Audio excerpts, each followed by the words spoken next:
Movies are big. It's the audiences that got small. This is Sunset Boulevard.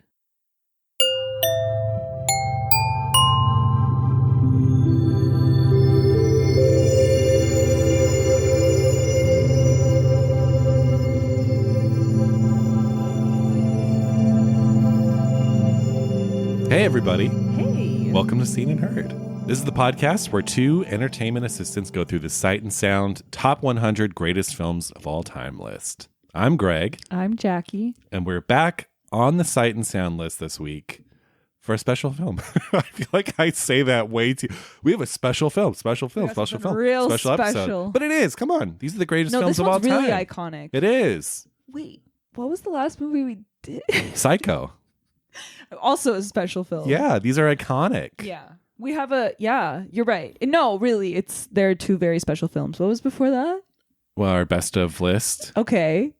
And then before that, I feel like we're on like an iconic streak. Before that, we did Coffee. We did Night of the Hunter, Metropolis, Pickpocket, Those The are General. all, yeah. Like from Metropolis on, it's been iconic after iconic. From The General on, almost. Well, Pickpockets. Yeah. It's not that like. Yeah. I mean, I would argue it is, probably. I mean, for cinephiles, maybe, but not for like the common man. Well, they don't matter. Wow. Just kidding. So yeah, we're here to talk about Sunset Boulevard today, the Billy Wilder classic. Yes. With Gloria Swanson and what's his name? William Holden. Yeah. And it's number 62 on the 2012 list, number 78 on the 2022. We can't forget about Eric von Stroheim either. Oh my gosh, I can't wait. It's like the trio. It's so good. Before we get into this week's film, though, what have you been watching, Jackie? Literally nothing. Why? I was in Europe. I went to Amsterdam and Paris, and I saw a bunch of movies playing in town, but I didn't go. But I admired all the posters. They were very fun. I took a picture of like every marquee I saw. And my place, the hotel I stayed at in Amsterdam, right across the street, it was a cinema, and it was like, but it looked really cool. So I popped my head in one day, and it's like a cafe, straight cafe, like bar and cafe, like in the European way. And then I was like, is this a cinema? And he was like, yeah, like there's a show right now. And I'm like, but you just have this like cafe in the lobby? He's like, yeah, it's like a cafe and cinema. And I was like, so freaking cool. Very cool. So cool. But I did watch, that's a lie, I did watch one thing. I watched Certain Women, the Kelly Reichardt movie. I've been meaning to revisit. Oh wait, you hadn't seen it, right? Never seen it. What'd you think? It's so good. Yeah. It's so good. It was the first thing I watched when I got back, which is not really a smart choice if you have jet lag, because it is a very calming movie. It embraces you and just kind of lulls you very slowly into a state of deep peace. So I did have to stop it halfway, but I actually not halfway. I stopped it right before the Lily Gladstone story. So I got back into it the next day, and it's just like the most heart-wrenching one. And I'm like, oh my God. It's the Kristen Stewart one, right? With Lily Gladstone? Yeah. So good. Yeah. It is so good. And just like, yeah, just beautiful how alienating it can be to be a woman. And it's, yeah. Yeah. So that's what I've been watching. Lily Gladstone broke my heart, like really broke my heart. Yeah. Oh, I also binged the entire second season of The White Lotus on the plane. How was it? Better than the first season. Did you get Antonioni vibes? Totally. There's a straight reference to L'Avventura. Have you seen it? No, but Molly keeps trying to get me to watch it. He recreates the shot from L'Avventura where the men are looking at her. Oh, I've seen that on YouTube. Yeah. Complete. And they do a side by side. And then, yeah, the Jennifer Coolidge character like wants to look like Monica Vitti. It's really funny. It's fun. It has it actually does have like a modern European vibe. Because there's a lot of like, I feel like the first season is kind of about nothing. Mm-hmm.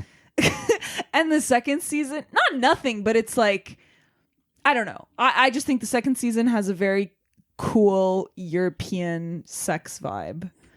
Cool. Yeah. Yeah. What have you been watching? Well, because you were in Europe, it has been 2 weeks since we've recorded. Mm-hmm. So I have a lot that I'm going to go through very quickly. I'll pick out the highlights. I saw Lilia Forever, which is the Lucas Moodysson film. Really fantastic. I've been going in order because I have the Arrow box sets over the last year. This is only the third film, because I feel like you really have to savor his films. And yeah, this was heavy, but really great. I saw Castle of Blood for the first time with, of course, the famous Barbara Steele. This is an Antonio Margheriti film. Great. I've been in a very gothic mood lately, so that's been fun. I rewatched Morris, I was about to say Palin Pressburger, Merchant Ivory film. Have you seen that one? No. Oh my God. It's so good. I liked it the first time I saw it, but I feel like Merchant Ivory films really open up on like subsequent watches because they're so rich. And this is James Wilby and Hugh Grant, and it's like this gay love story. I've been wanting to watch it for so long. My God. It's so good. It's so good. I saw a couple from Deaf Crocodile. I saw Zero Grad, our friends at Deaf Crocodile, Zero Grad, which is kind of it's like a Russian absurdist, almost like Python-esque story, almost like an Alice in Wonderland story about a guy that comes to a town and everything in the town is crazy and off and absurd. And it was a good time. And then I also saw The Tune from them, the Bill Plimpton film, The Tune, which is a delightful little musical animated movie from the early 90s. Cute. I saw Perfect Days, the Wim Wenders film. Loved it. Maybe more about that next year when we do our top favorite films of this year. I saw The Thin Man for the first time, the William Powell, Myrna Loy film. I've always wanted to watch those. It was great, so I have 5 more of those to go. 5? Yeah, there's 6 total. Oh my gosh. They made 6 Thin Man movies. I had no idea. Is it fun? It's fun, yeah. It's really good. What else did I see? I saw Frankenhooker for the first time because everyone's comparing Poor Things to Frankenhooker. So I saw that Trauma movie from the early 90s. Is it good? Yeah, it's fun. It's fun. I mean, it's not Poor Things. And then last, I'll end on, a couple more. Trainspotting. Criterion just put Trainspotting out on 4K. Wow. And it so badly needed it because the Blu-ray for that movie was so old and washed out looking. Really? And they Danny Boyle went in and like kind of recolored it a little bit. I know some people are like outraged about it. I think it looks incredible, and just any chance to revisit Trainspotting, I think one of the best films of the 90s for sure. And then I saw a film called, I'll finish on, Red Rock West, which is John Dahl, I believe. John Dahl, Western neo-noir from the early 90s. It has Nicolas Cage, Lara Flynn Boyle, and Dennis Hopper. And this is fun. It's just, there was that whole, I feel like in the 80s and 90s, there was this like neo-noir thing, right? Noir came back and it was all over the place, and these kind of steamy, like Basic Instinct and Blood Simple, I feel like almost kind of kicked it off in the 80s. But like, I miss these, like, and this was a good one. It's good. It's relatively straightforward. You know, I prefer something like Blood Simple, which is kind of inherently weird and out there. But this was like a really solid kind of Western neo-noir in like classic drifter fashion. You know, it's like a drifter comes into town and gets mixed up in things. And like, I just miss those. Like, can we bring back noir? Yeah. But what would we call it? It couldn't just be neo-noir. It had to be like neo. Yeah, neo-neo. Right? Neo-noir the second. Plus. After all the streaming services. Oh, nice. Yeah. So anyway, that was long. Sorry, but there's even more. But I've been watching a lot. That's good. So speaking of noir, one of the quintessential examples of the genre is our film this week. So with no further ado, from 1950, this is Billy Wilder's Sunset Boulevard. I was gonna try to say it at the same time as you.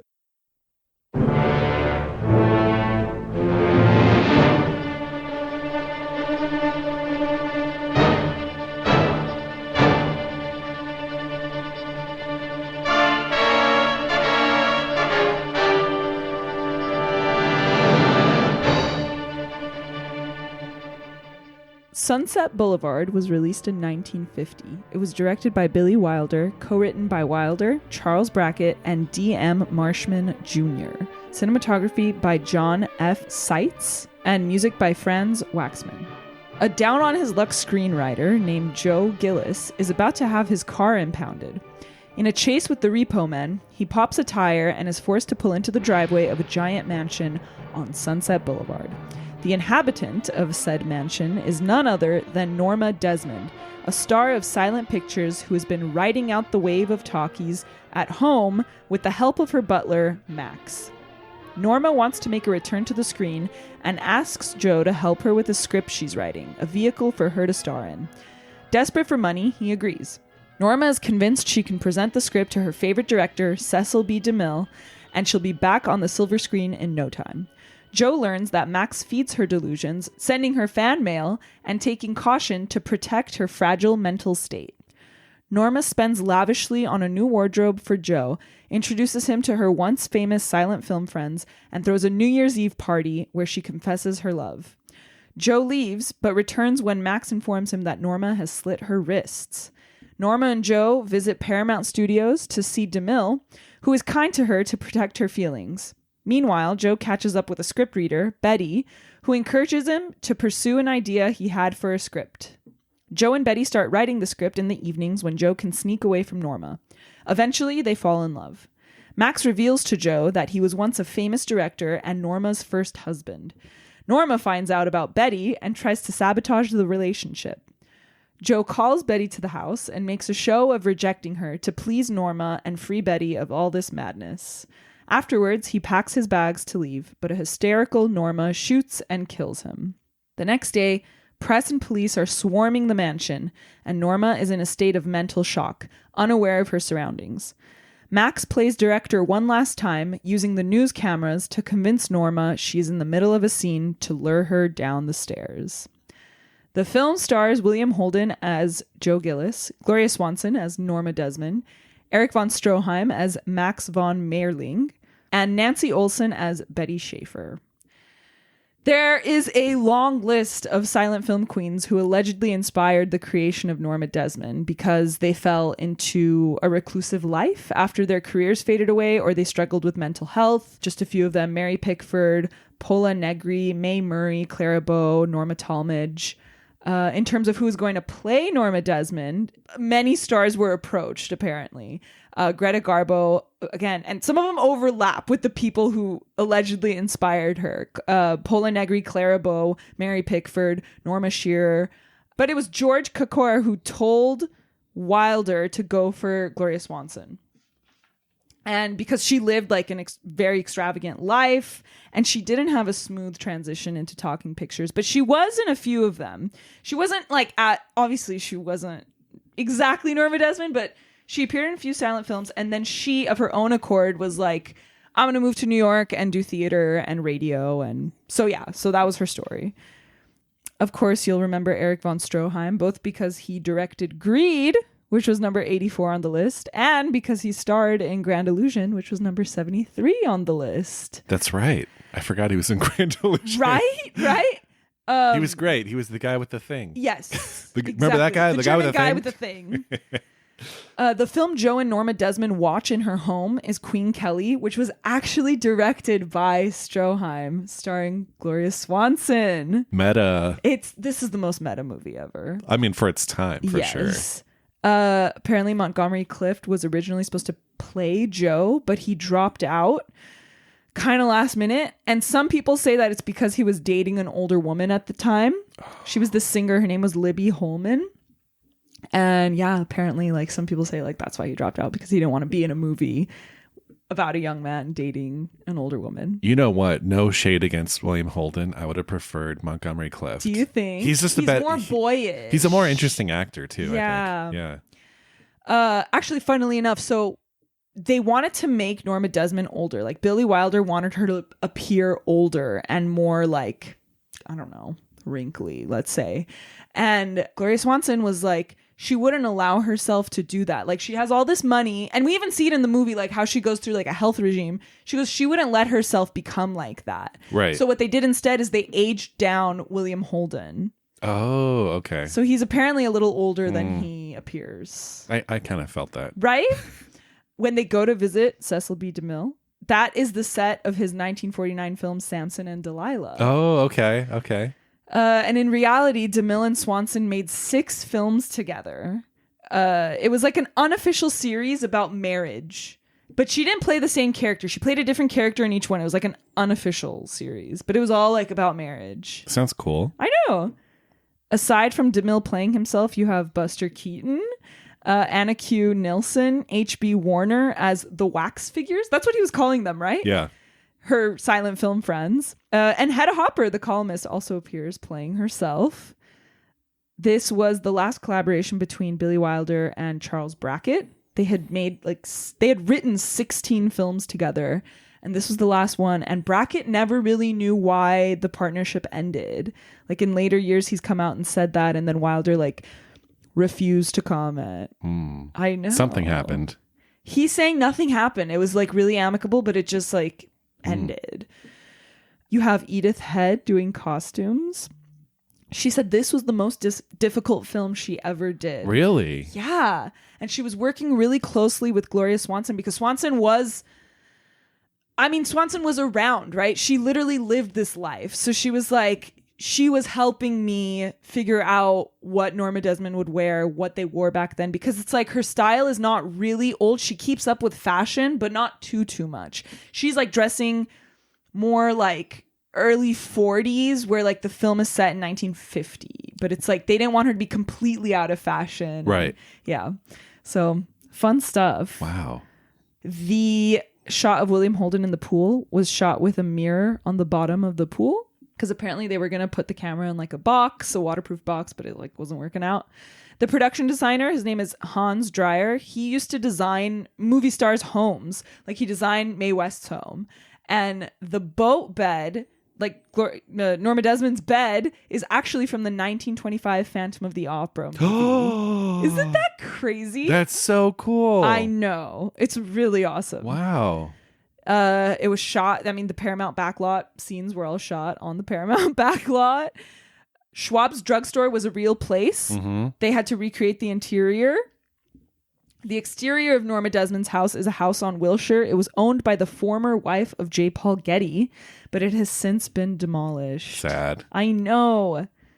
The original opening featured a corpse of Joe Gillis waking up in the morgue and recounting his story to the other corpses. But at test screenings, people were laughing too hard, and they didn't know if this was a comedy or a drama. And so the ending that made it into the movie was shot subsequently. The beginning. So that footage exists. It does exist, or it did. I don't know if it's been destroyed, but that is so silly. Can you imagine? It's too much. Yeah. Oh my God. So much.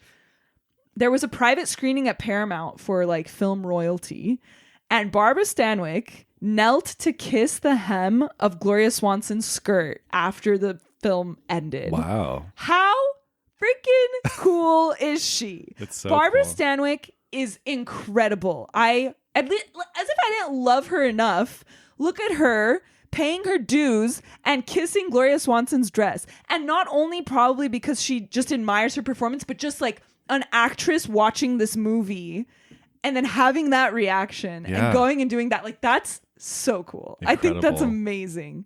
But another actress that was there was Mary Pickford. And after the screening, Gloria Swanson was looking for her, and someone told her, this is from Swanson's autobiography, I believe.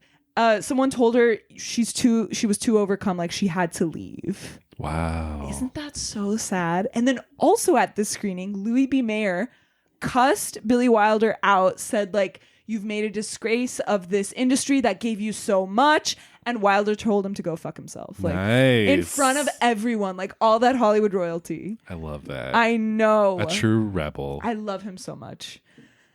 It did great at the box office. It was nominated for 11 Oscars. It won screenplay, art direction, and score. All 4 leads were nominated in their respective categories, which is I like Betty. Oh, no, she should not have been nominated. To be nominated for an Oscar? No.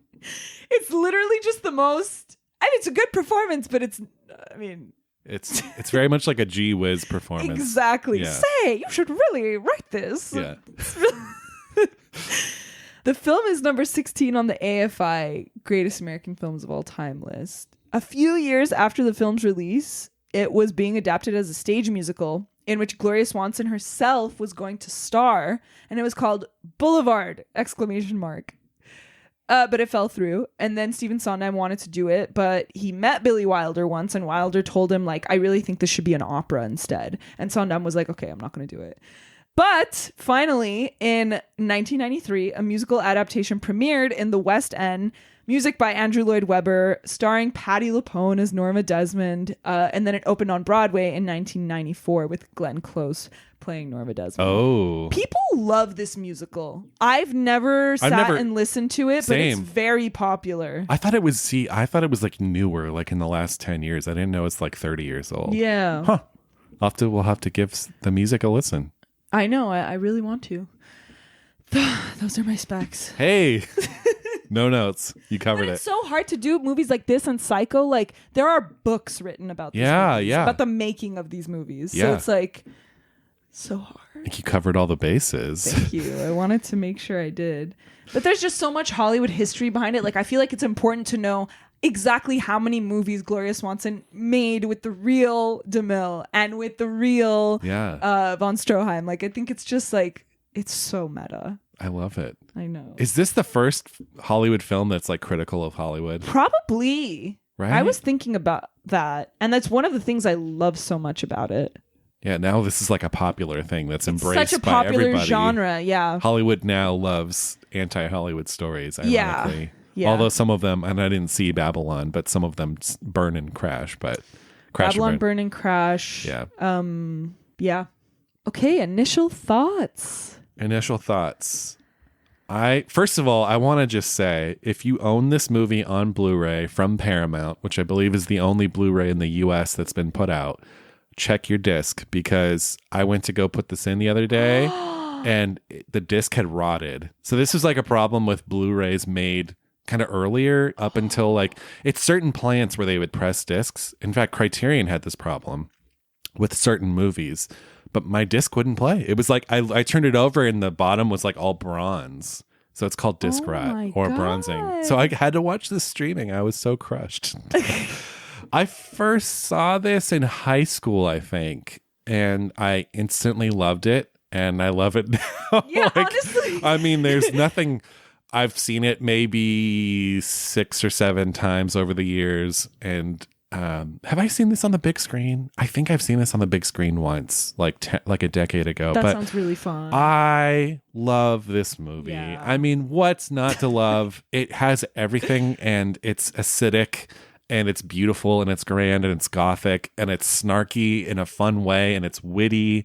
It's very much a noir. Like, we've talked about noir before, about like, it's more a feeling, right? Than like this isn't a detective story, but the way that he's narrating, almost, that's like the noir component almost. And the fact that it deals with death and, the darker side of something, in this case, Hollywood. But yeah, this is like one of the great LA movies and one of the great just like all-time movies. I mean, who doesn't love a great anti-Hollywood movie? It's a terrible place, a terrible industry. It is. It's awful. That eats people up and spits them out. And it's like, this film, there have been angrier films in the wake. Like, the angriest I can think of is probably something like John Schlesinger's Day of the Locust, which is so acidic. You always talk about that movie. Acidic. I really want to see it. Oh, you got to see it. Karen Black is in it. I really have to. So yeah, this is no notes. Like, it's a masterpiece. It's a masterpiece, and I love it. It's dark. It's weird. Such a good time. Like, it's every eerie. time you put it in, it's just like fun. It's moody. Like, it just has everything. And it's a story that you so easily get wrapped up in. Yeah. It starts as something small, a guy evading his car getting impounded, and then he pulls into this driveway and it looks abandoned. It's like, if you need help with the coffin, let me know. And it's like, it's so good. That line is so good. The wind wheezing through the organ, it's all there. Yeah. It's a perfect film. It's a perfect film. No notes, truly. How about you? I also think I first saw this in high school.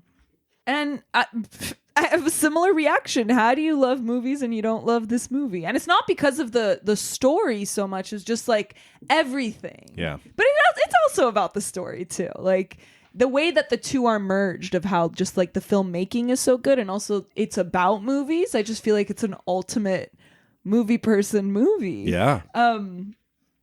But this is our first Billy Wilder. That's true. Billy Wilder, on the Sight and Sound list, at least on the 2022 list, you have Double Indemnity, which is number 196. The Apartment is 54. This film, Sunset Boulevard, is number 78, and Some Like It Hot is number 38. No. Isn't that crazy? No. But all I'm trying to say is that I love Billy Wilder so much. He's one of the first directors where I was like, okay, like I know his name and I like his stuff. Like he was one of the first people for me. From the first time my mom showed me Sabrina, I think that was like the first Billy Wilder movie, which I still love. I think Sabrina is an amazing movie. Every time I watch one of his movies, I just feel like I'm in good hands. Like he's truly one of those people that I feel like I'm in good hands. And I think it's because he's a writer. And so many directors back then weren't writers. But of course he started as a writer. And so I just feel like I'm in such safe hands. And I think the fact that he is a writer elevates this movie so much more. Like just the fact that the main character is a writer. It gives it a deeper meaning. And also just like what I've always loved about this movie, what I've always thought is so cool is that it's a movie about a woman who's mourning silent films and then a screenwriter walks into her life. And it's a very like it's her demise personified because he's literally a screenwriter, but it's just this very strange meta and very specific film conflict, right? It's like silent film star, screenwriter. And not only is he a screenwriter, but there's going to be narration because like talk, you know? Yeah. And it all just plays together because really the narration doesn't serve that much of a purpose at all. It's like, flavor. It's literally just flavor. It's literally just like, this is a talking picture. Yeah, exactly. And it's so good. Like it just, the whole movie, everything about it just plays so well with each other. Like the different aspects, completely different from music to set design to this that we're talking about, this kind of meta overarching thing about screenwriting and talking and she's this character, he's this character. And I don't know. I will say, though, it's not my favorite Billy Wilder movie, and I feel like I'm in the minority here. Is it The Apartment for you? Yeah. Oh, no, it's my favorite. Yours? This is your favorite? Yeah. I don't even know if it's my second favorite. Like, I'm really? telling you, I love Sabrina. He has a strong career, you know? And I really love Foreign Affair. Like, I think about Foreign Affair all the time. That's a great one. So, I don't know. Also, another initial thought I had is, do you think that Joe Gillis, the name, inspired Jake Geddes? Geddes, yeah. Geddes from Chinatown? Yeah, I was thinking that while I was watching. Definitely. Yeah, for sure. So I thought that was a fun little, I don't know. Yeah. But let's talk more about this like movies about movies thing. Because honestly, I think I'm past movies about movies. I think I'm over it. Not that I love this movie, but I'm just like, I was thinking about it in general. And I just like, I used to really love them. And I had like 10 I was writing in my mind at one point in my life. I was like, every movie I make is going to be about movies. But now they're not high on my priority list. Well, and maybe that's why this isn't my favorite Wilder movie. Oh, okay. Well, see, interesting. I agree with you, but I think that, you know, some special ones slip through the cracks. Like Once Upon a Time in Hollywood just came out 5 years ago, and it's a great movie. It's great. It's not my favorite Tarantino, though. Oh, it's mine. Like if I'm if I'm choosing from a director's filmography, I don't think I would choose the one that's about movies. That's totally, I get that. Because it's like overplayed at this point. Yeah. But I don't know. The great ones are so great. Like you think about Mulholland Drive, you think about Day of the Locust, you think about Maps to the Stars. Have you seen that one? No, Cronenberg. I mean, there's like, I don't know. Yeah, it's certainly an indulgent. A movie about a movie or the movie industry is a very indulgent idea. Cinema Paradiso. Cinema Paradiso isn't about the industry. It's just about like the love of film. Love. Yeah. But yeah, what's your favorite? Like, what's your favorite movie about like toxic Hollywood dream machine? Good question. I think this is like the most perfect. I think so too. But yeah, I do love the sickening hue of Day of the Locust. I really, really love that film. And then, something like Mulholland Drive. I think Mulholland Drive is... I think I actually like Mulholland Drive more than this one. Oh, do you? Yeah, and I think it's because it's not so literal. Right. Well, certainly the movies after this get more nightmarish. That's one thing that like the Hollywood movies have about Hollywood, or you know, that like it's a nightmare factory. Mm-hmm. And this, you just get hints of that, right? It's like it's a sad woman, and it's getting killed, shot in the back, and but it's about people wasting away in these decadent mansions where it's like leaves and things are crumbling and the roof is leaking in his in over his the room. garage. And so it's like this movie kind of just hints at all that stuff, and then other movies were able to really get into like the real nightmarish, ugly stuff. Definitely. But then there's a different genre of movies. So like there's this genre, it's like Hollywood Dream Machine, bad. But then there's also, I feel like, a subgenre of like specifically actresses and like stardom, which is like Maps to the Stars, different, for right? Sure. Yeah. Like All About Eve. Oh, right. Like All About Eve. I don't know. So I think I lean more towards like the stardom ones, because I don't know if it's just because I'm from here. Maybe it's because I'm from here. And also just because I'm like so over it. No, but I love this movie. I love Mulholland Drive, but I also love like All About Eve or Opening Night, like that, very specific. And you get some of that in here, obviously, because it's about an actress. You're talking about more movies about celebrity. About actresses more. Fame. It's like aging and all these things, and an audience and and fame and all of that. But to make this very self-aware, very like literally meta film where you use real silent film stars and these famous people of the past, the real DeMille, a real wash-up director. I mean, not that Max von Stroheim was washed up, but he wasn't directing anymore. Like he actually wasn't. And a real Swanson film playing like the Paramount lot. To do all of that in 1950 is crazy to me.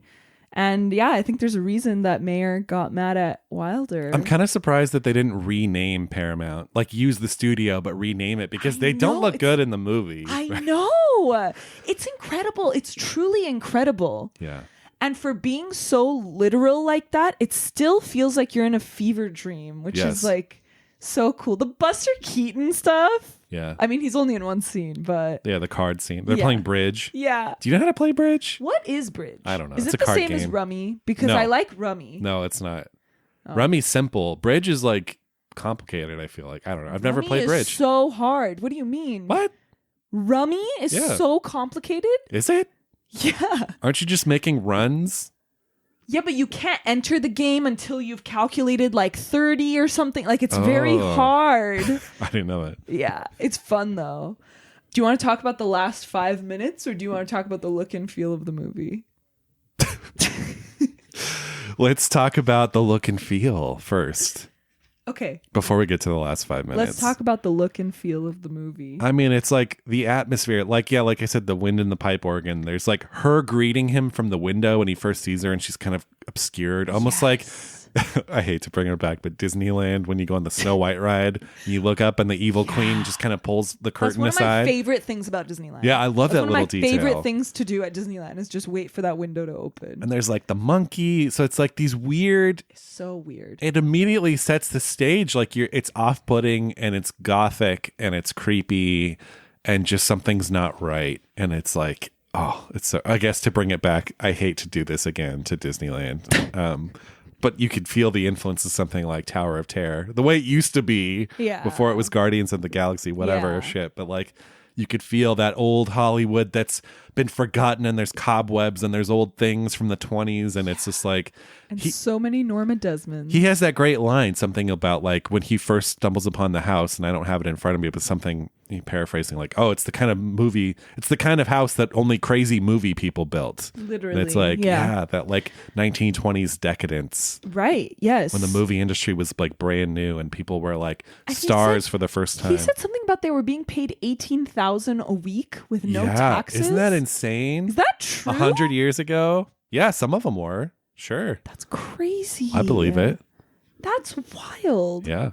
But yeah, I mean, it's this gothic castle in LA, and it's just like, it's the way she's like stalking about, and Max just being generally creepy, and just like from the opening, like the street sign going down the road, and how the opening credits are in like street font. Yes. And also the Paramount logo is transparent. Oh yeah. It's really cool. like the organ shot, the little room above the garage, like lingering. What I love so much is the lingering in the holes where like doorknobs should be. Yes, and light coming through or light not coming through. Yeah. It's a great way to telegraph if they know if someone's in the next room or not. The cinematographer, John Seitz, also did Double Indemnity, which you can kind of tell, I think. Two great LA noirs. But it's got such an eeriness where it's like you really want to get out of that house. The movie does such a good job of making you feel trapped. Like when it's New Year's Eve and he gets out, I'm like, I breathe. I'm like, thank God. Oh, I want to stay in the house the whole time. Oh, I want to get the hell out. And also that New Year's Eve party of like Hollywood rejects, I want to go to that because that's where I belong. That seems,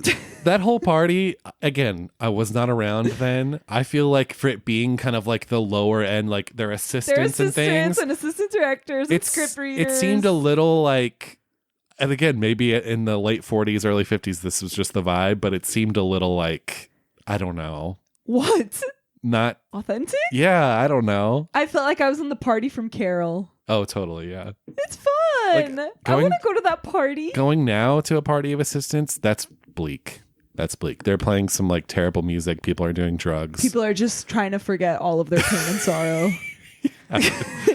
But yeah, no, the look, it's incredible. But even like the lights right on her, both like when she's in the studio and that guy's like, let's get a good look at you. Oh my God. I love that scene. That's one of the best scenes. I love it. Like in the studio and also at the end when they shine the lights on her, even when it's light, it's still scary. Like even when it's bright lights on her, it's still terrifying. Well, she has that face too with her eyes, like her big eyes. Get to and her it's face. Like the light on it. And it's the music too. The music helps in both of those scenes too. It's perfect. No, I really love that scene when she is on the soundstage and the guy's like, it's Norma Desmond. Yeah. And it's like, oh my God. Yeah. For a moment, she gets to experience this. No, and the way that people are drawn to her. And I know. Yeah, it's a beautiful and the scene. Microphone shot moving behind her, she like flicks it away. Yeah. It's so good. And then also like the camera movements, I noticed they are creepy themselves. Like the camera movements in that scene when DeMille is like on the phone and he gets the news of like they only wanted her for her car and he like goes to tell her and the camera follows him and all you see is this crowd around her and the light shining on top of her. It's an amazing shot. Yeah, it's kind of shot like a horror movie. It is. And then when Max picks up her headpiece when they're dancing and she like flicks off her headpiece and Max bends down and picks it up and we follow it. Like it is creepy. It gives you these details that are like, chilling. Well, speaking of the scene with Cecil B. DeMille on the phone, he's talking to Gordon Cole, the character Gordon Cole, which David Lynch uses as his character's name in Twin Peaks. Oh. This movie's a big, as you can see, for all the things you just mentioned, David Lynch loves this movie. Yeah. I mean, you can see it right in Mulholland Drive. Yeah. But like, that crumbling, I mean, again, an LA filmmaker who's obsessed with LA and Hollywood and the Dream Factory, and that's all runs through his work. Mm-hmm. And I think he's like one of the biggest fans of this movie in terms of like other film. I mean, what filmmaker doesn't love this movie? And if you don't, I kind of have to like take pause. That's what I said. I feel like if you love movies and you don't love this movie, it's kind of weird. It is, yeah. But yeah, you could see the genesis because David Lynch is like famously not a big he's not a cinephile. Yeah, like he comes from the art world, so like he's not super he hasn't seen a million movies, but you can see why this is like a big touchstone for him. But let's talk about Gloria Swanson now because yes, the look and feel of this movie, like it's Wilder, it's Seitz, but it's also equally Gloria Swanson. Yeah, like it's just her face. Yeah, and like you can pause this movie at any point. I had to pause it a few times. You pause it at any point and her face is fantastic. Oh, yeah. Like she's doing something in every single shot. It's crazy. But she's playing the role like she's in a silent film. Like when she says like, we had our eyes, we had our faces, like she means that. And she's doing that in the movie. Yeah. Which is just incredible. Like it's just so fun. I love the way she exhales her cigarette at the New Year's Eve party. Do you remember? Yeah. It's just, and the way too that she just has that little finger holder. Yeah. It's so funny. And her claws, like when he's reading the script, her claws are just there, like waiting. Yeah. And then she tussles his hair at some point. Like I am shitting myself when he says like, maybe I have a girl, like, how do you know? And she like clenches her teeth and she's like, some car hop or dress extra. And I'm shitting myself. Like, I'm scared. And it's her face. I think it's one of the most incredible performances. Yeah. Well, and there's something, their relationship is sad, but there's something there's something kind of sexy about her taking ownership of him too. Oh yeah. You know, go girl. You it's do like, it. and especially as like a younger guy that comes in and she's this, you know, she's this legend and she has all this money and she has this mansion and there's something like, I think he's kind of into it. Obviously, that's why he stays. Like he needs the money, yes, but I think he's also wrapped up in the sexual like power play. Because my one note of the movie is I think he just hates her too much. I don't think he sells the sex. And I don't know if it's William Holden. I don't know if it's the way he's written, but he's constantly criticizing her. He's constantly making fun of her. Like when he kisses her, when he returns from the New Year's Eve party, I don't buy it. I'm like, why is he kissing? He doesn't like her. Like he really actually dislikes her. I don't get sexual tension from him. She's obviously into him, but like, he just seems really miserable, honestly. I think part of it is William Holden. Again, when you mentioned Montgomery Clift, I was like, oh my God, I want to see that movie. But like, William Holden is a little boring. Like, I'm not the biggest William Holden fan. I'm not going to throw him under the bus, but I don't like love him. He plays this in a way that's just like very straight and kind of boring. I agree. But I mean, obviously this is made during the Hays Code. So like it's implied that they're having sex. But I don't believe it at all. And then you can watch, Double Indemnity. Oh my God. The sex is on fire in that movie. Like, and yes, they're both the same age, whatever. But still, I need a reason for Joe Gillis to... Gillis? Is that his name? Gillis. I need a reason for him to stay there. Well, because the money. And the power, like she starts buying him things. Get it? No, I get it. But when she slits her wrists and he comes back and like, he cares. Does he? Yeah, he cares. Are they having sex? I don't know. That's my one note about the movie. I just feel like I don't buy that these two characters are having sex. Like at all. I can imagine the sex in like in the sense that he's always turning her away. Like he never once does something that's like he resents tender. He resents himself for getting caught up in this relationship. But like he needs her. He becomes reliant on her. It's like a dependent relationship. They both become dependent on each other. Like she's lonely. She only has, you know, her ex-husband that's waiting on her. Amazing, by the way. What a man. Yeah. No, seriously. To dedicate his entire life to just start waiting on her. But that's what I love about Max too. Sorry, I'm getting off topic, but like Max is crazy too. Like Max is an example of like what being obsessed with movies and movie stars can do to you. Yeah. Like totally. He's insane. What is he doing? Why is he doing this? He's also like... Because actors have a reputation for being fragile, right? And I think like he sees her as a child almost in a way that he's like the caretaker of her. Okay. And so he wants to do everything in his power to make, I don't think he's so much insane as he is just like, you know, this kind of Hollywood burnout whose career is over and he just like genuinely cares about her he's playing. Okay.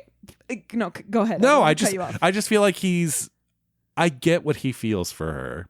And it's a sense of just like, it's like a paternal thing of like, I need to protect you and I need to like shield you from the outside world and go along with all of your whims. But to pretend like they've never been married and that I'm a servant, like that's he never crazy. Pretends that they were never married. What do you mean? She says my servant will help you. Like, I mean, he offers it up.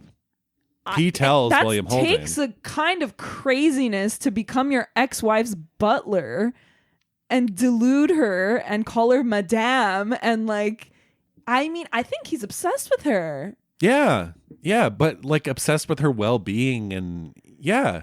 I mean, you can be obsessed with someone's well-being. It's still like he discovered her. It's like this whole. That's what I'm saying. It's about this movie love. It's about this stardom love. It's about He nurtured her career, and now he's nurturing her as a person. Yes, and he's the caretaker. Yeah, you're like No, but like he's an example of what I think he's an example. What I'm trying to say of what Hollywood obsession does with someone. Right. Like, I don't know. His life's not so bad there. I would take that job. Oh my God. Of getting to just live in this cool gothic Hollywood mansion and like watch old silent movies and have and wait funerals on for a her monkey. and wash all the glasses and have funerals for monkeys. I know. I was thinking about that New Year's scene when she has that insane spread, and I'm like, this guy had to set all this up. Like, there's that he's standing at that this huge long table, and it's just like all this food and drink and everything. I know. We talked about the narration a bit, but like, there's a couple lines in there that I really love. Let's do it because like I said, like it's narration for the sake of narration, really. And again, it works with the theme of like writing and talking and talkies, and it's just great. So what are your... Yeah, I have some too. He has a line, he says like, the love it in Pomona, which is... Yes! Do you know what that means? So I literally had to Google this. That's where they used to test screen movies. Oh, yeah. Okay. Yes. No, I had to Google it. Because I was like, Pomona? You're like, how random. I know. No, that's why I picked it, because I was like, Pomona. I thought it was like, yeah, like the simpletons It's live funny, in Pomona right? or something. He has a line where he says, you don't yell at a sleepwalker. Oh, it's so good. That whole sequence. I'll continue that line, that bit of narration for you. He goes, she was still sleepwalking along the giddy heights of a lost career, playing crazy when it came to that one subject, her celluloid self. That's an amazing line. It's so written, but it's so great. Exactly, but that's what the He's movie's a writer. about. Exactly. And so is Billy Wilder, and it's He has so good. He has a line about the Maharaja strangling himself with one of her silk stockings. I remember. The monkey being like the son of King Kong. Yes. There's just all these great movie illusions. Exactly. Yeah. Do you like how she likes Greta Garbo? She goes, except Garbo, maybe. Oh, yeah. She would. Yeah. They're so similar. Yeah. The other line, another bit of narration I really love is it's kind of towards the end. And it's when he goes, so they were turning after all. Those cameras. Life, which can be strangely merciful, had taken pity on Norma Desmond. The dream she had clung to so desperately had enfolded her. Love it. It's just so good. It's pure gold. It's evocative. Uh-huh. I also love when he goes, oh, I didn't know you were planning a comeback. And she goes, I hate that word. It's a return. Yeah. You know what else I love? In old movies and classic movies, when they're talking about like a hypothetical title or like a marquee going up, they like lift their hand like this. Oh, yeah. You can't see because I'm like doing it. But in this one they did. It happened in the bullpen. Story of women. And they're like going like this with their hand. They do it in Singing in the Rain all the time. Yeah. They talk. Yeah, they do it in Singing in the Rain. Yeah. Lena, Lamont and Oh, shit. what's Gene Kelly's name in it? Lena Lamont and Don Lockwood. Lockwood and Lamont. Lockwood and they Lamont. talk and they're like waving their hand like that. They do it all the time in classic films, and I wish people still did that. I'm gonna do it from now on. If I ever talk about like a hypothetical title, like you see it on the marquee. Yeah. So the movie, at least when I watched this streaming, I think I saw it on Paramount Plus, one sentence synopsis, and it was just like a hack screenwriter goes da da da da da. And I was like, is he a hack screenwriter? And I was like, I got the impression that he's talented and he came to this town with the best of intentions, and because of the realities of Hollywood, he's just kind of an autopilot mode. Yes. Where he's like, people, this sells, that sells. He even says it in the beginning, and it takes Betty, who's like, hey, actually, this idea is good. Who's young and fresh and new. Yeah. And she's like, I like this one thing from your one script. Let's expand that. Yes. Yeah. Also, do you like how he was just gonna like sleep with his like very good friend's fiance even the first night or kiss her? That's Hollywood, baby. At the New Year's Eve party, he was gonna kiss her, and I'm like, your fiance's literally right there in the next room. Yeah. Yeah. I know. We're gonna talk shop. It's pretty crazy.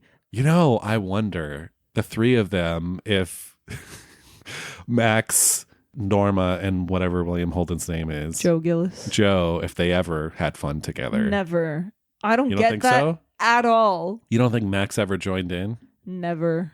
I don't know. That is like the last thing I think happened in that house. You don't think it's a sexual man right there? Max? Yeah. Maybe once. Maybe once. But now he's like freaking driving her around, and I don't know. Man, You know what I love? When he tells her like Madame's eyeshadow is off on the left. So good. Thank you, Max. Yeah. Yeah. He's in tune with her. He's in tune with all of her needs, with how she looks, how she presents herself. Yeah. Yeah. He is. I don't know. I would have loved a nice romantic scene. Like in Cabaret. Remember in Cabaret, the threesome? Yeah, it's so good. That's a completely different thing. I do love in this, because you brought it up, the car. I think that's a genius way of doing this whole thing of like, it's effortlessly written. Like the fact that she's getting all these calls from Paramount and she's ignoring them because they're not Cecil B. DeMille himself. Yeah. And it turns out they just want her car, because they go through all this trouble early on of setting up her car and how it's an antique and how much it costs. How expensive is it? Yeah. Yeah. And Max how like it's taking leopard care of inside. it. Yeah. And it's like, oh my God. It's really, really sad. Yeah. It breaks my heart. But DeMille is so good in this. Yeah. Like, he gives one of the best performances. I think, honestly, it's like Gloria Swanson, Max, and DeMille. I think those are the best performances. I think you're right. Yeah. Because he genuinely cares about her, but he's like, but he's playing it so he's a natural. working director, and he So knows good. that her time has passed her up and that her name doesn't mean anything. And so you can tell he cares, and he's all about like letting her off easy. Yeah. And like tell Gordon Cole not to bother her about the car anymore. Like I'll get him another. And I'll just get him a his car. face when he hangs up that phone, he's so sad when he like walks towards her. I love that shot. Yeah, no, It's really. I think he does incredible. he does. Yeah, he's great. You know what else I love? When she gets mad at the New Year's party, right? And like goes to her room and slams the door, but there's no sound because there's no doorknob. Right. I love that. Yeah. Do you think she would? I don't see this woman slitting her wrists. I do. But she loves herself so much. Here's the thing. I know she's unstable, but it's just like for an egomaniac to kill themselves, that's kind of crazy. There's a certain thing, because she comes from the era of filmmaking when movies are new and stardom is a new concept, right? I think those early stars, like the true silent film stars, were treated in a way like royalty, right? And of course that's the case now. But experiencing that in your life and having it become your normal, and then later in life for it to all be taken away, and like, yeah, she still has the house and she has the money, but no one cares about her anymore, and her work is gone, her sense of purpose is gone. Like, that's a huge, I mean, you hear this all the time about people who were once super famous and then aren't, and they get really fucked up because it's like your brain has to be rewired. Right. She's immature, she's childish, and it's like the guy that she loves left or whatever, and so she's going to do this big dramatic gesture. I don't think she meant to kill herself. I think her suicide attempts are more just like a plea, so it's a cry for help, and it's a cry for attention. And she's like, I'll do it again. Yeah. Yeah. So clearly it's a running thing with her, which is why there are no doorknobs in this house. Definitely. It's sad. It's really, really sad. There's that great shot when she has the bandages on, and it's New Year's Eve, and they're singing Auld Lang Syne downstairs, or you hear it playing, and she just is like covering her face with her bandaged arms, and I'm like, this movie's dark for 1950. This is like heavy stuff. It's really sad. Even like when she starts crying at Paramount, it's when she's at Paramount, right? When she starts crying, she's like, "I'm so happy." I didn't know like what it would feel like. Oh yeah. It's really sad. Yeah. But yeah, sight and sound. Let's do sight and sound. What's your favorite sight? This is really hard. I don't see why. I think it has to be the final shot of the movie. I mean, it gets me every freaking time. And it's a combination of that and like what she said, which is also my favorite sound, but it's not completely synced up. So like my favorite sound, sorry, I totally hijacked this, but like my favorite sound is the line she says right before the final shot about the audience, but then she gives us that shot where she literally looks right into our eyes. And well, let's play your favorite sound. Let's play the sound. You see, this is my life. It always will be. There's nothing else. Just us. And the cameras. And those wonderful people out there in the dark. Yeah, it's and really when good. she says the wonderful people out there in the dark, and it's like, that's eternal. Like the audience that watched that in 1950 is the same as like you and me watching this on our couch. Right. Do you know what I mean? And I think the beauty of that is amazing. Yeah. Because she's not talking about people. She's talking about audiences. And she's talking to us. Yeah. And then she looks right at us. I think it's great. It's one of the great examples of looking right in the camera. So good. I know. So good. What's yours? My favorite sight is, I mean, there's so many, but I love the scene where she's walking down the hallway and she's chasing him. I think this is right before he starts packing to leave. And she's clearly distraught, but like she catches a glimpse of herself in the mirror as she passes, and she stops and she backs up and she looks at herself and gives that Gloria Swanson face. No. Before then proceeding back into the room. She takes off like she has like a face mask on. Uh-huh. Yeah. It's so good. It's that. This sums up the whole movie. Yeah, it is. It's amazing. My favorite sound is this. This is when William Holden goes into her room. She's not there, and this is his narration. There it was again. That room of hers, all satin and ruffles. And that bed like a gilded rowboat. The perfect setting for a silent movie queen. Poor devil. Still waving proudly to a parade which had long since passed her by. It's great, so right? Good. It's just, again, it's so pulpy. Yeah. It's so pulpy. I love it. I eat it up. There's that whole thing about narration. Narration is a weakness and you shouldn't use narration. I do not buy into that at all. No, never. I've never bought into that. I love narration. I guess it all depends on what kind of narration. But narration like this, that's so perfectly... I mean, the movie is so elevated by the narration. Like, it would still work without it, but like, it really does add so much flavor. Definitely. So. Great. Yeah, Pauline? Yeah. Pauline please. Kael. Okay, Pauline Kael. Here's what she had to say. It's just a little snippet here, because again, this movie came out in 1950. She says, "The details are Baroque. The rats in the empty swimming pool, the wind moaning in the organ pipes, the midnight burial of a pet chimpanzee. Glint-eyed Swanson clutches at her comeback role almost as if it were Salome, yet the acting honors belong to Holden." I don't agree. I agree. I agree with not agreeing. Yeah. She says, "When he makes love to the crazy, demanding old woman, his face shows a mixture of pity and guilt and nausea." I do get that. This brittle satiric tribute to Hollywood's leopard skin past, it's narrated by a corpse, is almost too clever. Yet it's at its best in this cleverness and is slightly banal in the sequences dealing with a normal girl played by Nancy Olson and modern Hollywood. I mean, look, I think the stuff with Nancy Olson is key. It's necessary for like the contrast, right? Of like what the modern contemporary Hollywood is doing and the young people in it. And then you have the Gloria Swanson in this crumbling mansion. In fact, I think it gives it a little hope too. I think it gives the movie a little bit of hope of like, hey, there's still people who love movies, who want to write movies. Yeah. And she hasn't been corrupted yet. She hasn't been jaded. No. And funnily enough, I forgot to mention this, but Billy Wilder told Nancy Olson and Eric von Stroheim to wear their own clothes. Oh, okay. Which is so funny that, I understand that Nancy Olson, he just wanted her to look like an ordinary girl of the time. But Eric von Stroheim just has those suits and those tuxedos at home. Like, it's pretty crazy. Well, I've literally had the job that Nancy Olson has in this movie as a script reader. Me too. And it's like, I mean, most assistants have to do coverage at some point, right? And it's like...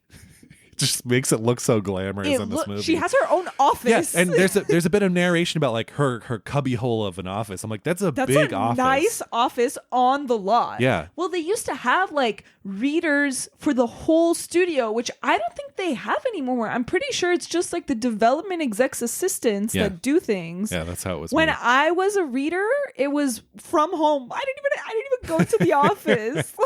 I had an office, but it was a true closet, and my office you had to pass through to get to my boss's office. Yeah. So it was like the office before the office. Right. But it's like, that's her only job, which is nice. Yeah. All she has to do is read, and I'm sure she was paid a normal amount, where it's like, that doesn't exist now. Like she was paid a living wage. Yeah. You're an assistant, and then you also have to read on your evenings, on your weekends. Right. Like, it's an additional awful. duty. Yeah. She has it made. She like, does. I want that job. Yeah, she's like just reading. I would be so content just reading and writing reports and probably getting paid a lot of money. Like, not a lot of money, but you're not someone's bitch. You're just reading. And then you get called into the head of the studio's office and you can give criticism. Yeah, and he respects her opinion. Yeah. Yeah, what the hell? What happened to that job? Oh, boy. Yeah. It's a little bit of Hollywood insight there. Letterboxd? Yes. I have a 1-star review that says, "Not for me. Norma is depicted without humanity. She is a living, breathing cartoon villain. Everything Wilder touches is so overcooked and hammy. I think this ties into what you were saying about her playing it like she's in a silent film, but like that's the point. That's the point, and that's the character, and like this, she comes from the silent era, and like this bigger than look at her house, like look at her face, like that's incredible. Yeah. This one's funny. It's 5 stars, and it says in quotes, "No one ever leaves a star. Well, here I am leaving 5 of them." It's a little Letterboxd specific review. Oh boy. All these comedians on Letterboxd. Someone gave it 5 stars and said, "I don't think I've ever been more frightened yet sad watching a character walk down a flight of stairs. I was absolutely unprepared for Gloria Swanson in this film. Before seeing this, I had always known through the iconic quote at the end, she had given a masterclass performance. But this truly is a scorched earth character that demands, figuratively and literally, every scene she's in. Also, I'm going to stop calling movies and just use pictures from now on." That's the way to go. Like Marty. Yeah. 4.5 stars. First mistake was trusting a Sagittarius. There's a lot of astrology. I know, but I'm a Sag, and I'm just That's right, you are. People don't trust us? Is that true? I don't know. I don't know anything about it. Someone gave it 3.5 stars and said, "She was fucking the monkey?" Is that implied? I don't know. Is it? And then Eric von Stroheim was filming it. He was directing it. I don't know that bestiality is implied. I don't think it is. But you also never know. I feel like Wilder was kind of kinky, and who knows? I don't know. Yeah, here's a 2 star. It says, "Performances much too loud, dialogue much too cutesy." That said, I think Wilder manages to reach beyond the standard limits of the Hollywood satire by pushing his critique past the usual bits about crass commercialism and shallow personalities, and steering into murkier territory. This is a run-on sentence. Attempting to suss out why cinema induces such intense neuroses in its devotees. I mean, yeah, that's all true. Why are you giving it 2 stars? Yeah, what the fuck? Someone gave it... Oh, sorry. No, go ahead. No. And then he said, "Not sure he comes to any great conclusion." And then there's more, but I won't. All right. They can go back and watch whatever they want to watch. Like this next person who gave it 4.5 stars and said, "Black Swan for pretentious people." But 4.5 stars? Yeah. So they liked it. This has so little to do with the Black Swan. I know. And also Black Swan is in that other territory of movies, like I was saying. Black Swan is the red shoes for pretentious people, if anything. Yeah. You mean Red Shoes is the pretentious version of Black Swan? No, I mean the Black Swan is the try-hard version of that. It's no shade. Yes, no shade. Red Shoes also falls into my category of like performance movies. Stardom. Right. Yeah. But look, come on, the movies have nothing in common. I don't think they have anything in common. Yeah. Well, this was Sunset Boulevard. This was so fun. What is our next episode? Our next episode... Is it what I think it is? It's S'mores. Oh, it is. It's not Jean Dielman. That's after. We do Jean Dielman after. Next week is our S'mores episode. So if you're not subscribed to Camp Seen and Heard, we enthusiastically urge you to join us. Register for camp. Register for camp. Because we're doing... The polls just closed on Patreon. We're doing Todd Solondz's film Happiness, the much... controversial film from Todd Solondz from 1998. Why is it controversial? You'll see. Give me a Oh, you haven't seen it? No. Oh. Well, I guess you'll find out. What is it about? It's about people finding happiness. Wow. Philip Seymour Hoffman's in it. Laura Flynn Boyle is in it. Yeah, it has a good cast. I believe Ben Gazzara is in it. It's been a while since I've seen it, so I'm excited to check it out. And I'm even more excited. Here's what you need to do. Don't read anything into it and just go watch it. Okay. And then report back. But I just want to know what it's about. It's about 3 sisters. Okay, that's it. That's all I And need like to their know. different lives. Sure. I love that. Yeah. Is it crazy? No, it must be. You keep saying It's a little crazy. controversial. Yeah, it's a little crazy. Like Dylan violent Baker. or sex? No, you'll see. Wait, have you seen anything by Todd Solondz? Welcome to the Dollhouse or... No. Those are his 2 big ones. Welcome to the Dollhouse is not as... that one's easier to digest. Happiness is happiness. We'll just say that. We'll say that. Okay. So yeah, come back next week and join us for Happiness right here on Seen and Heard. Until then, I'm Greg. I'm Jackie. And we'll see you next time. Bye.